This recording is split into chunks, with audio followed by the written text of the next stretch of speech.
Hey there, it's Samuel Larsen here, and in this video, I'm going to show you some general Shopify theme mistakes. Now, these are pretty universal mistakes because these are universal themes, and themes also tend to copy one another. So just like e-commerce owners often copy their competitors and think that they would know better, theme developers do the same thing. Now, there is a little bit of a perverse incentive, as you could call it, with theme developers. They want to make beautiful themes. Beautiful themes sell. They are not incentivized to make high converting themes. And I'm actually pretty grateful for that because that enables people like myself to help merchants optimize their themes. So if your starting point is not that great, it's not difficult to optimize it. So we noticed over 100 audits by now, done like last 3 years. There's some common CRO mistakes that are almost built into these themes. And by fixing these, you can make a pretty much an instant jump in your conversion rates. Now, I'm not pointing the fingers here. It's not the team developer's fault, and it's not the customer's fault. They're just supplying to what gets sales. And also in the Shopify theme stores, the teams that are selling more are the ones that get to the top. So it is pretty much a brutal world. If you were to design a theme that would be pretty simple, optimized for conversions, that likely wouldn't sell, and it wouldn't do well on the Shopify theme store. So that's the kind of environment that we're playing. Now, there are things that you can't say that like it should always be like this in e-commerce. So if you're always saying like things should always be like this or things should never be like this, it's almost always wrong. It's not always wrong, it's almost always wrong, because those are like the very, very ends of that spectrum. Most things are there somewhere in the middle.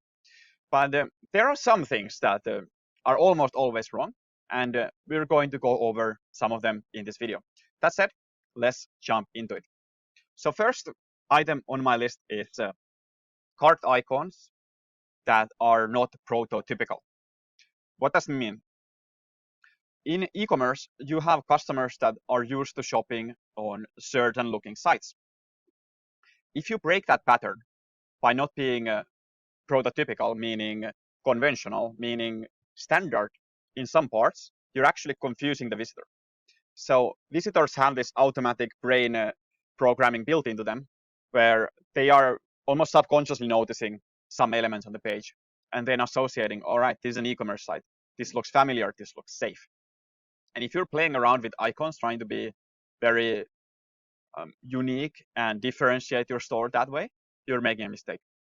So you want to have the most standard cart icon that you can find, basically. And you want that cart icon to light up when people add products to the cart.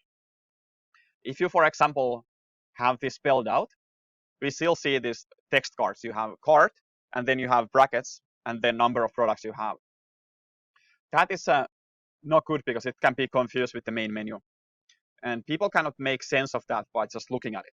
It's not that 100 millisecond element that they're going to understand instantly without thinking about it. So people need to be able to make sense of the page without reading it. And this is where that peripheral vision is important. You need to be able to look at another element and recognize that in the distance. So standard cart icons, please make them light up in the visual hierarchy when products are added to the cart. Second item, unnecessary fluff on the header. So theme developers, they want to show that, all right, we have all these options here for you to choose. So in some ways, it's like nothing's missing from this theme. That's the impression that they want to give. Now, what this means is that you often have login icons to the header. You have that little user button there. You have all your social media icons, which are completely useless, by the way. Sometimes these are even done in a way where they open on the same window. So think about this. You paid for that customer to come to your site, whether you're running paid ads or SEO or your own content or whatever, you are paying for it. You're paying for it on your time, you're paying with your euros, dollars, yens, whatever. But there's a cost to that. And would you want that visitor to just click on the Instagram icon and get lost? Of course you wouldn't. Would you want that the first-time visitor to see the login icon? Probably not, because it's not relevant for them. Like you'd rather focus on your collections. So the last thing we want is to pay for visitors to visit our site and then leave for Instagram, for Facebook, for wherever in the internet and get lost. And we also don't want to make it complicated. We don't want to have these perceived barriers. So for example, that could be the login icon, where people can think of like, oh, this is one of those membership sites. Or people can think like, oh, I really don't want to create a login to buy. And that can be a little bit of a friction point. We want to avoid that. So the account is only relevant to those people with accounts, repeat visitors. And usually that is a very small number of people. Third thing, not focusing on the CTA or confusing the page with multiple CTAs. Now, there's a couple of examples for this. First of all, having the more payment options on the product page. This is a mistake because you basically have a text here that says like, oh, I can check the payment options. And what happens? You just get taken to checkout. It's a terrible user experience. And you cannot predict what's going to happen from that click. So you're going to get disappointed. You're going to be like, whoa, whoa, whoa, this is a little bit soon. And it's not going to work. So instead of that, you should just have the most standard add to cart. You don't need the more payment options on the product page. People can check that from the footer, and people assume that they can buy with their credit cards. Almost everybody has a credit card or a debit card. Those are Visas and MasterCards are all over the world these days. So payment methods, typically not a concern. You have some regions like Europe where you have payments on deliveries, etc. So obviously, this is not an always advice, but it's almost always. Second thing, you see this a lot. You have the add to cart, you have the buy now.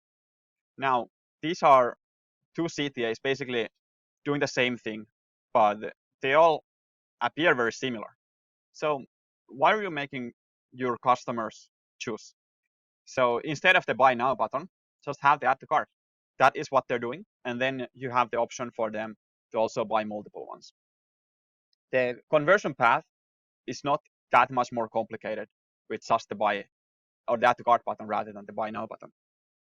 You just have an additional click showing them what they actually have on the cart.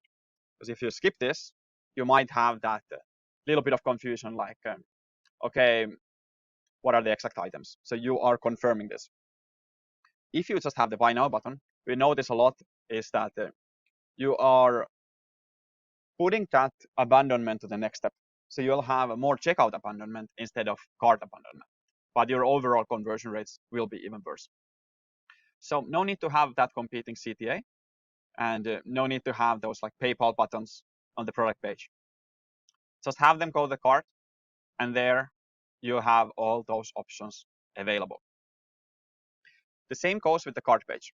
So if you check this example, all these buttons here are competing from that one click.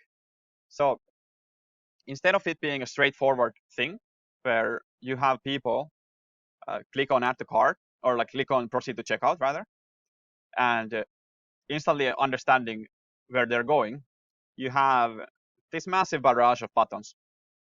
And there you're forced to make this decision already, where first of all, if you made those micro commitments of adding your email, you could be then email marketed to. If you added some easy important information first, you'd have that process started. And then once you have started the process, you're more likely to finish it. Fourth thing, not having customized header and footer on the cart. So cart is all about removing distraction. It's all about funneling people to the checkout.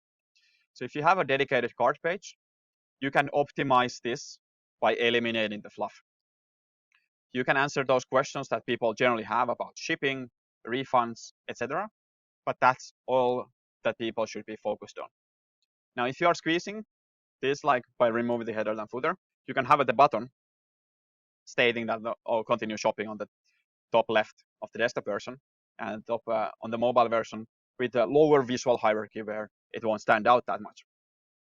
But you are essentially building a mini funnel here, where the whole idea of funnels is that you are squeezing their attention toward that proceed to checkout button. Now, if you have all these options available, people might like be adding to the cart and then get distracted again. Okay, let me go and check their Facebook page, Instagram page, or whatever. Maybe I want to compare this product once more time because I'm not quite sure yet. Whereas if that header option weren't there, you'd be able to convert them. Next up, breadcrumbs. Breadcrumbs are the small things on the page where a visitor will more easily get their location. So it's basically a location path. This page is under this collection. This collection is under this homepage. And you have this nice progression here. It helps visitors orient. It helps people navigate the site. Now, why theme developers don't add this to the theme by default is that they look very ugly. So if you have an element that is this ugly, it's not going to sell themes. But it is ugly, but it's at the same time it's functional. Theme sellers, they want to sell beautiful themes because buyers want to buy beautiful themes. Again, not pointing fingers, but breadcrumbs are one of these very important things on the page where it helps with clarity, it helps with navigation, it helps with going back and forth between different things, and it's just so much easier to use a site with breadcrumbs. So add them in if you haven't already. Next up, and we're just getting to my favorites here. So we have the quantity selector. Now this is a product page pointer, and with your add to cart, you should have a quantity selector. Often theme developers end up removing this since it doesn't look good on the site. And buyers don't necessarily look for that quantity selector when they are selecting the theme.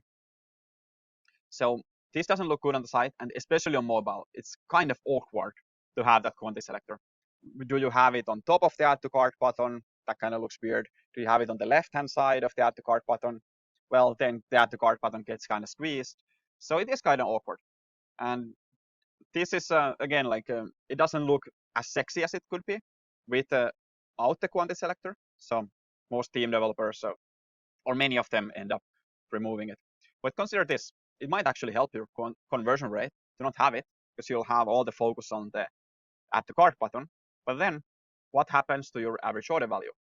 If you have all these like one-time orders for one person ordering one product, it's going to massively hurt your average order value. Instead, like, hey, we can get some orders for like 3, 4, 5, even more, then that's going to really skew the product quantity, average quantity up, and it's going to help your store. So just simply asking, how many would you like? And the answer can then be more than one.